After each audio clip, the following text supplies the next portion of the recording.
A Vegas casino wants you to cash in your chips, and that is not a punchline.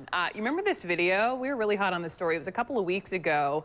The guy in the motorcycle helmet, that's the front of the Bellagio. Wait for it. We're going to show the guy, the surveillance video, perhaps. This guy's running in and out of the Bellagio with this motorcycle helmet. He's pulling off this, basically a grab and dash. Here we go. He's dashing. This is the Robbery Bellagio casino. This is just a couple of weeks ago. Well, the bandit made off with $1.5 million in those chips. Most of them were valued at $25,000 a piece. Well, the Bellagio getting pretty smart, making it harder for the thief to have a payday by putting its gambling patrons on notice. Here's what they are now telling everyone. Redeem your $25,000 chips by April 22nd. After that, sorry, they won't be worth any more than the plastic they're printed on. I want to bring in Las Vegas gaming security expert Jeffrey Voyles. And Jeffrey, right out of the gate, I mean, is this just the Bellagio casino basically daring this bandit to come cash in his chips? Well, Brooke, yeah, absolutely. They're trying to tighten up the window for him for redemption. And, you know, it was difficult for him in the beginning to even do that, but even more difficult now with an April 22nd deadline. It's just going to be worth about 90 cents to $1 per chip, and that's not what he went for. That is quite a bit less than the $25,000. So my yes, next question then is this, because he can't be the only one walking around with, you know, these chips. Does that mean that anyone who comes in to cash in these, we'll call them the old $25,000 chips from the Bellagio, will anyone turning them in be questioned? Well, they certainly will, but when someone's given a chip that size, we certainly know who that is.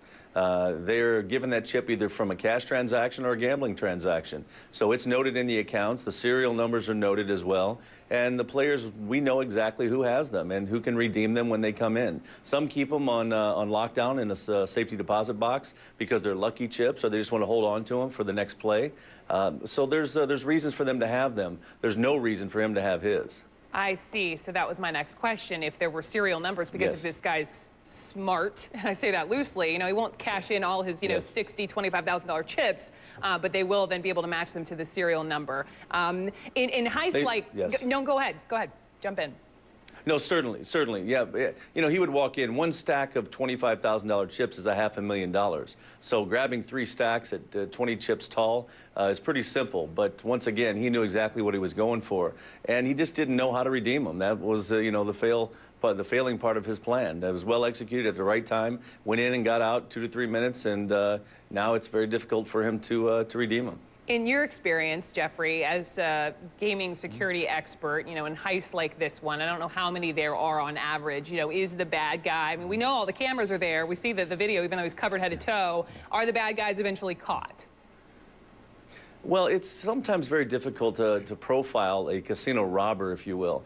You know, there's less than 1% of all robberies are casino related. So it's, the profiles are far and few between. So it makes it more difficult based upon that. But most of the casino robberies are more sophisticated. There's collusion based, there's a lot of intel. They get in, they get out, almost like the Ocean's 11, but not to that extreme. But they certainly take time to plan these things because they know there's a lot riding on this and there's a lot of people watching. So, do you think he was a lone bandit here, or you think this was very much so premeditated? I think there were reports of maybe a dry run at another casino. Do you think he was the only guy working this, or there was very much so a lot of collusion, to use your word? Well, there certainly is collusion, and I'm not sure if it's, I don't believe it's within the Bellagio property, but it's certainly collusion with other people. But if it is within the Bellagio property or any casino property, this is very, very dangerous for casinos. This is the most dangerous aspect of our business. With the inside employee type collusion is very difficult for us to find out and very difficult for us to determine. So having that intel from an outsider with a criminal mind is very dangerous for us. Something we see, like you mentioned, you know, in the movies, Ocean's 11, but, you know, I feel like we don't often see this in real life. So it's fascinating. And Jeffrey, let's have you back on when and if they catch this guy. Deal? Thank you, Brooke, for having me. Yes. Great. Jeff Voyles, thank you.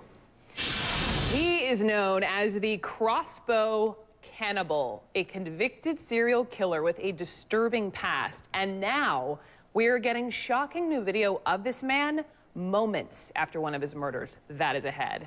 And what is going on with Christine O'Donnell? You know, there are all these reports that she is now under criminal investigation. Well, now, she certainly made the rounds this morning. She is speaking out. She's telling the media that certain people are after her.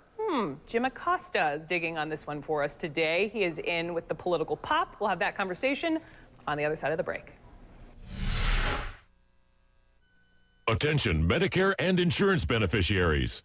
Do health issues limit your mobility? Is it difficult to get to the bathroom on your own?